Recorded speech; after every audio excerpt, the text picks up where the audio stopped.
Visakha task force police station కి చిక్కు సమస్య వచ్చి పడింది. ఇక్కడి అసిస్టెంట్ కమిషనర్ పోస్ట్ కి ఇటీవల మంగళం పాడేయడం తీవ్ర దుమారం రేపుతోంది.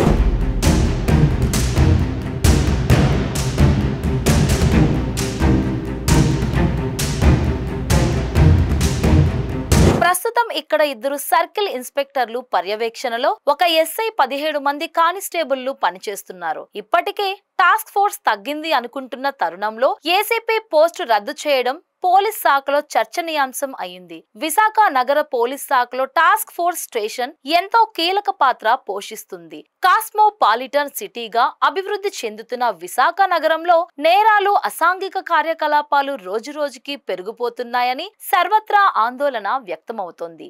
ఈ నేపథ్యంలో టాస్క్ ఫోర్స్ స్టేషన్ ను మరింత బలోపేతం చేయాల్సిన నగర పోలీస్ శాఖ తగుదునమ్మా అంటూ ఏసీపీ పోస్టు రద్దు చేయడం సర్వత్రా విమర్శలకు తావిస్తుంది. ఏసీపీ లేకపోవడంతో టాస్క్ ఫోర్స్ లో సమన్వయం లోపించిందని ఆరోపణలు వినిపిస్తున్నాయి. విశాఖలో గంజాయి, వ్యభిచారం, పేకాట, డ్రగ్స్ వినియోగం రోజురోజుకి పెరుగుతోందని సర్వత్రా ఆందోళన వ్యక్తమవుతోంది.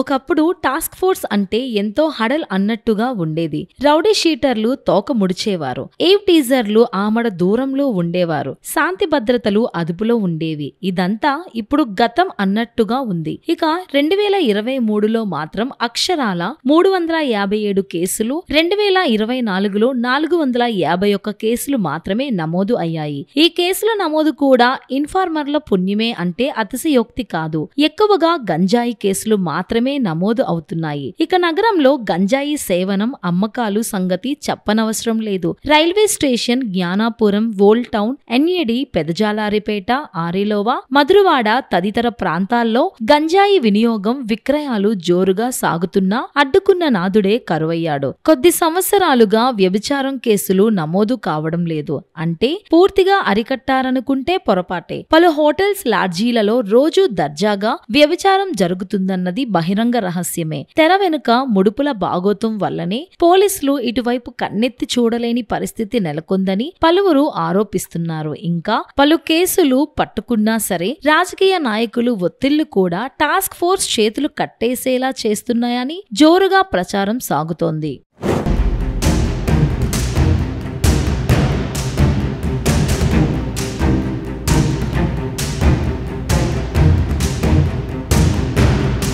టాస్క్ ఫోర్స్ స్టేషన్లో కానిస్టేబుళ్ల సంఖ్య 30 నుంచి 17కి పడిపోయింది. టాస్క్ ఫోర్స్ పరిధి 22 పోలీస్ స్టేషన్లకు విస్తరించి ఉంది. మొత్తం 793 మంది రౌడీ షీటర్లు ఉన్నారు. ఒక్కో ఆదివారం ఒక్కో జోన్ పరిధి రౌడీ షీటర్లకు ఎంవీపీ కాలనీలో గల టాస్క్ ఫోర్స్ స్టేషన్లో కౌన్సిలింగ్ చేస్తున్నారు. వీరిపై ప్రత్యేక నిఘా ఉందని చెబుతున్నా రౌడీ షీటర్లు మాత్రం తగ్గేదేలే అన్న చందంగా చెలరేగిపోతున్నారని నగర ప్రజలు హడలిపోతున్నారు. టాస్క్ ఫోర్స్ స్టేషన్ 2005లో ఏర్పాటు చేశారు. పోలీసు పదోన్నతుల్లో భాగంగా 2014లో ఏసీపీ పోస్ట్ మంజూరు చేశారు. గతంలో ఏడాదికి కేసుల సంఖ్య దాదాపుగా 500 పైమాటే అన్నట్టుగా ఉండేది. కొంతకాలంగా ఎందుకనో కేసుల సంఖ్య నీరసించిపోయిందని పలువురు వ్యాఖ్యానిస్తున్నారు. ఇక్కడ ఏసీపీగా పనిచేసిన త్రినాథరావు బదిలీతో ఈ పోస్టుకి విశాఖ నగర పోలీస్ శాఖ మంగళం పాడేసింది.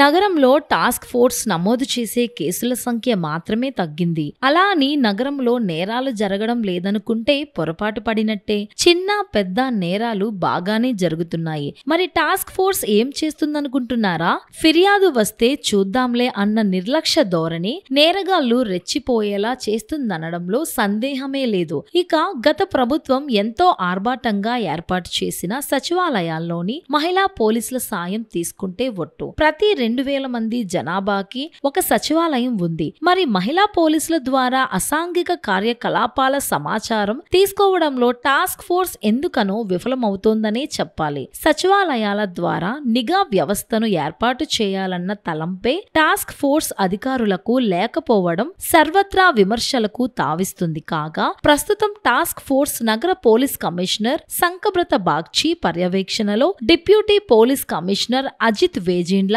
ఆధ్వర్యంలో పనిచేస్తుంది. ఏది ఏమైనా ఏసీపీ లేని టాస్క్ ఫోర్స్ చుక్కాని లేని నావ మాదిరిగా కొట్టుమిట్టాడుతుందని చెప్పక తప్పదు.